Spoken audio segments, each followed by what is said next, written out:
बात करें तो आजसू सुप्रीमो सुदेश महतो ने न्यूज 11 भारत से खास बातचीत में सरकार की नई उत्पाद नीति पर हमला बोला। सुदेश महतो ने जातीय जनगणना, जेपीएससी के बाहर छात्रों का धरना जैसे कई मुद्दों पर खुलकर बातचीत की। सुदेश महतो से बातचीत की हमारे सहयोगी राकेश ने। देखिए, बातचीत करने के लिए आजसू प्रमुख सुदेश महतो हैं। कई मुद्दे हैं जो लगातार इन दिनों सुर्खियों में हैं।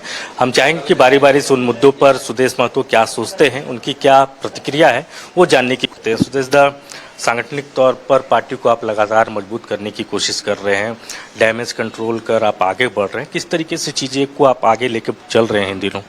संगठन को सफल करने का काम चल रहा है, कार्यक्रम चालू हो रहेगा। सीज फायर को लेकर बहुत तरह के सवाल उठ रहे हैं।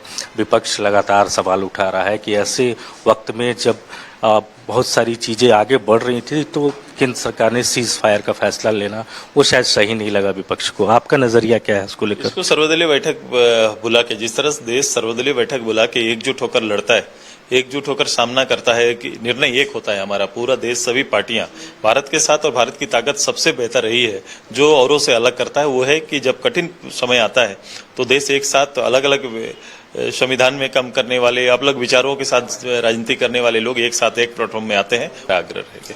जेपीएससी को लेकर छात्र आंदोलनरत हैं, कई दिनों से सड़कों पर आंदोलन उनका चल रहा है। तुरंत से निर्णय आना चाहिए। ये जेपीएससी को नेतृत्व करने वाले जो हमारे मुख्यमंत्री जी हैं, जिन्होंने 5 साल पहले यहाँ के नौजवानों को आश्वस्त किया था कि हम आएंगे तो जेपीएससी के सभी रिक्त पदों को भरा जाएगा। उसके लिए उन्होंने कहा था एग्जाम हम ज्यादा कराएंगे, एक साल में हम एक नहीं बल्कि 2 एग्जाम हम करेंगे। पूरा 5 साल 6 साल बीतने, 6 साल चल रहे हैं उनका, और छठे साल में भी अब तक जो जेपीएससी हुआ है लगभग 1700 पद अभी भी खाली पड़े हुए हैं। जिन लोगों ने एग्जाम दिया है, जिनके रिजल्ट बन चुके हैं, उनको भी परिणाम आने के लिए देने में उनकी विलम्ब हो रहा है। तो ये कहीं ना कहीं प्रभावित करता है विकास की गति को भी और छात्रों के भविष्य को भी। हमने तय किया है कि अगर सरकार इसको अगर जल्दी से निर्णय नहीं लेता है तो पूरे राज्यव्यापी हम छात्रों के साथ खड़ा होकर मुख्यमंत्री के दरवाजे पर आएंगे। एक नई लिकर पॉलिसी सरकार लेकर आई है, कल कैबिनेट से अप्रूवल भी मिल गया। हालांकि सुदेश महतो की तरफ से कुछ शंकाएं हैं, वो शंका क्या है?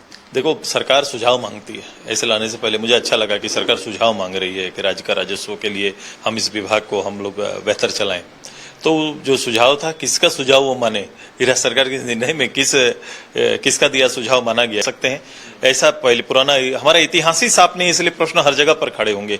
अभी कई छत्तीसगढ़ से लेकर झारखंड के लिंक जुड़े हुए हैं, कई तरह के जांच चल रहे हैं। झारखंड मुक्ति मोर्चा की बात करें और अब कांग्रेस भी कह रही है कि पहले सरना धर्म कोड लाइए, उसके बाद जातीय जनगणना आपको लेकर आप आगे बढ़े। जिस तरीके से जेएमएम कह रहा है कि पहले सरना धर्म कोड को लागू कीजिए, जब तक सरना धर्म कोड लागू नहीं होगा हम जातीय जनगणना नहीं होने देंगे राज्य में। सरकार की पूरी इतनी बड़ी आबादी जो अलग अलग स्टेट में अलग अलग रूप से सरना जैसे विषय को मानते हैं, अलग स्टेट में हमसे यहाँ सरना कहते हैं, दूसरे स्टेट में इस विषय को अलग रूप से पहचान की है। तो ये एक सामूहिक रूप से देशव्यापी निर्णय का विषय है और इसकी पहल करनी चाहिए, इस पर पहल करना चाहिए, ताकि जब भी इस तरह का हो, ये कोई स्टेट का निर्णय केवल झारखंड के लिए तो नहीं आएगा, उड़ीसा के लिए भी चाहिए, उड़ीसा के लिए भी चाहिए, छत्तीसगढ़ के लिए चाहिए, राजस्थान महाराष्ट्र के लिए भी चाहिए। तो देशव्यापी जो एक प्लेटफॉर्म है उसके अंदर भारत सरकार के साथ बैठ के इसका रास्ता निकालना चाहिए। बहुत शुक्रिया हमसे बातचीत करने के लिए।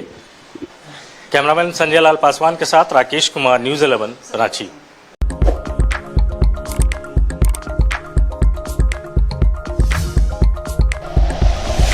Like and share videos, subscribe करें हमारा चैनल और प्रेस करें बेल आइकॉन। न्यूज 11 भारत, सच है तो दिखेगा।